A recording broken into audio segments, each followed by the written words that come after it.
വയനാടിനുള്ള കേന്ദ്ര അവഗണനയിൽ പ്രതിഷേധിച്ച് കോഴിക്കോട് ആദായനികുതി ഓഫീസിലേക്ക് LDF മാർച്ച് നടത്തി. വയനാടിന് ന്യായമായി ലഭിക്കേണ്ട തുക ലഭിക്കുന്നില്ലെന്ന് RJD സംസ്ഥാന അധ്യക്ഷൻ എ വി ശ്രേംസ്കുമാർ. ഒരു മുൻ കേന്ദ്രമന്ത്രി പറഞ്ഞത് ഇത് രണ്ട് ചെറിയ പ്രദേശത്തെ മാത്രം ബാധിച്ച പ്രശ്നമെന്നാണ്.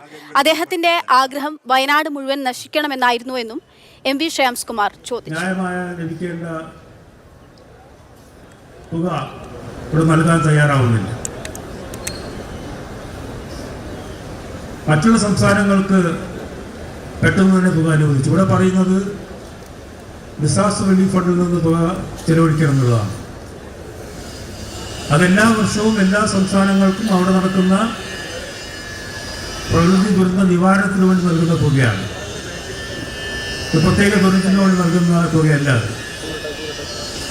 അതുമായി ബന്ധപ്പെട്ട നിരവധി പ്രവർത്തനങ്ങൾക്ക് വേണ്ടി നീക്കിവെക്കുന്ന തുകയാണ്. അതിലേക്ക് 300 കോടി നൽകി ആ പണം കൊണ്ട് നിങ്ങൾ വയനാട്ടിലെ പ്രശ്നങ്ങൾ പരിഹരിക്കണമെന്നാണ് ഒരു വാദം. ഇത് തികച്ചും രാഷ്ട്രീയ പ്രേരിതമാണ്. കേരളത്തോടുള്ള അവഗണന കുറെ വർഷങ്ങളായി നമ്മൾ കാണുന്നതാണ് എല്ലാ മേഖലകളിലും.